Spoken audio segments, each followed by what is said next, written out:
తీసేసాడా లేదా? తీయడమే కాదు, కరెంటు ఛార్జీలు బాగా పెరిగాయా లేదా?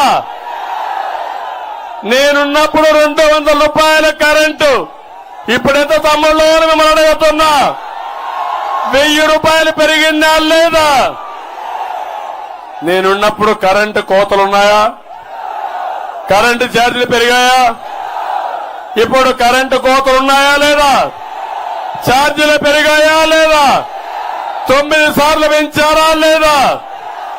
ఇలాంటి ప్రభుత్వం మీకు కావాలన్నా తమ్ముళ్ళు అని అడుగుతున్నా. నేను మీ ఆరోగ్యం కోసం మొబైల్ అంబులెన్సులు పెట్టాను, ఫీడర్ అంబులెన్స్ అని కూడా పెట్టాను. ఎక్కడన్నా మారుమూల గ్రామం ఉంటే రోడ్డు లేకపోతే స్కూటర్లోనే అంబులెన్స్ క్రియేట్ చేసి మెయిన్ రోడ్డు తీసుకొచ్చి అక్కడి నుంచి అంబులెన్స్ లో తక్కువ సమయంలో హాస్పిటల్ తీసుకుపోయే మార్గం వస్తే తమిళలో ఉందా ఈరోజు? అది మళ్లీ డోలీ వచ్చిందా లేదా? ఎవరైనా అనారోగ్యానికి గురైతే, ఎవరైనా ఆడబిడ్డలు హాస్పిటల్కి డెలివరీకి పోవాలంటే మళ్ళా జోళ్లు గట్టి తీసుకొచ్చే పరిస్థితి వచ్చారు. ఇది చాలా బాధాకరం.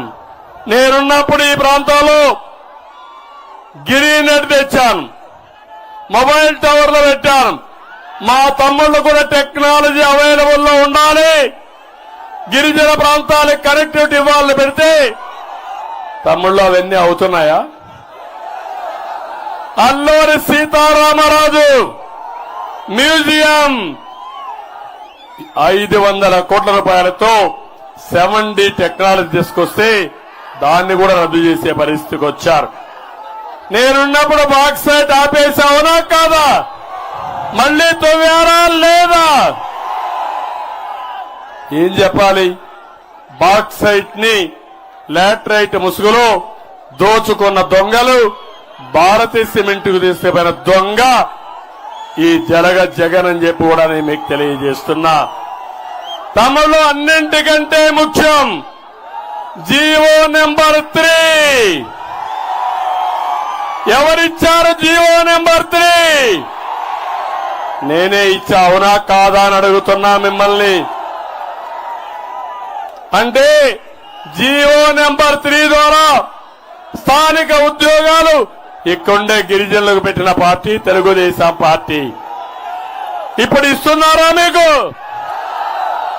ఇతను గిరిజన ద్రోహి అవునా కాదా? క్షమిస్తారా మీరు? జీవో నెంబర్ 3ని చేసిన వ్యక్తి, రద్దు చేసిన వ్యక్తికి ఓటేస్తారా తమ్ముళ్ళు అని మిమ్మల్ని అడుగుతున్నా. ఆడబిడ్డలు మీ బిడ్డలకి ద్రోహం చేసిన వ్యక్తి ఓటేస్తారా తల్లి అని మిమ్మల్ని అడుగుతున్నా. మళ్ళీ హామీ ఇస్తున్నా, నేను ఒకసారి జీవో నెంబర్ 3ని పోరాడి మళ్లీ సాధిస్తా, స్థానికులకే ఉద్యోగాలు ఇప్పిస్తానని చెప్పి మీకు తెలియజేస్తున్నా. ఇంకొక గిరిజన ప్రాంతంలో ఎక్కడన్నా రోడ్డు వేశాడా? గుంతలు పడ్డాయా లేదా? గోతులున్నాయా లేదా? ఆ గోతుల్లోనే వైఎస్ఆర్ కాంగ్రెస్ పొడుస్తారా లేదా? గట్టిగా చెప్పండి. అంటే మీ జీవితాల్ని చీకటి జీవితాలుగా చేసిన వ్యక్తి ఈ దుర్మార్గుడు.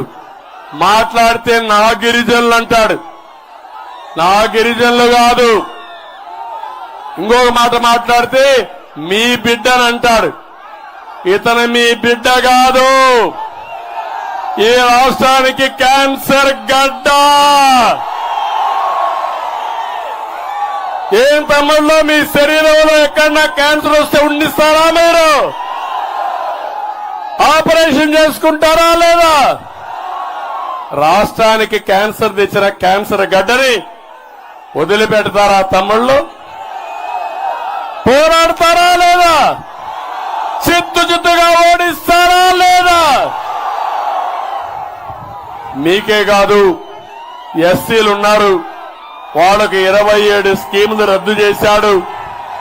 ఎస్సీల పైన, గిరిజనుల పైన, బీసీల పైన దాడులు విపరీతంగా పెరిగిపోయినాయి. నేను అందుకే హామీ ఇస్తున్నా, ఈరోజు ఎస్టీలకు అందరికి హామీ ఇస్తున్నా, బీసీలకు హామీ ఇస్తున్నా, ఎస్సీలకు హామీ ఇస్తున్నా.